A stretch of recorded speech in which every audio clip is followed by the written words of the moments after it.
ব্রাহ্মণবাড়িয়ার বিজয়নগরে অভিযান চালিয়ে ইয়াবাসহ এক মাদক চোরা কারবারিকে আটক করেছে সরাইল ব্যাটালিয়ন।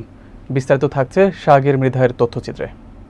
27 জুন রাতে আলীনগর বিওপির টহল দল সীমান্ত পিলার 2015/1 এস থেকে 50 গজ বাংলাদেশের অভ্যন্তরের বিজয়নগরের নোয়াবাদী এলাকা থেকে 994 পিসি ইয়াবাসহ মোহাম্মদ শাকিল মিয়া নামে এক যুবককে আটক করে। তার বাড়ি একই উপজেলার মেরাশানি এলাকায়। জব্দকৃত ইয়াবার বাজার মূল্য প্রায় 2,98,000 টাকা। আসামিকে বিজয়নগর থানায় হস্তান্তর করা হয়েছে। এছাড়া 28 জন সরাইল ব্যাটালিয়নের অধীন বিভিন্ন বিওপি ও ক্যাম্প থেকে মাদক ও চোরাচালান বিরোধী পৃথক অভিযানে ভারতীয় 955 পিসি ইয়াবা, স্কপ 50 বোতল, বিয়ার 10 বোতল, কফি 125 কেজি এবং সিটি গোল্ডেন গহনা জব্দ করা হয়। এসব মালামালের মোট মূল্য 7,38,000 টাকা। বিজিবির পক্ষ থেকে জানানো হয়, সীমান্ত দিয়ে মাদক ও চোরাচালান ঠেকাতে তারা বদ্ধপরিকর। এ বিষয়ে কঠোর অবস্থান বজায় রেখেছে ব্যাটালিয়নের অধিনায়ক লেফটেন্যান্ট কর্নেল জাব্বার আহমেদ।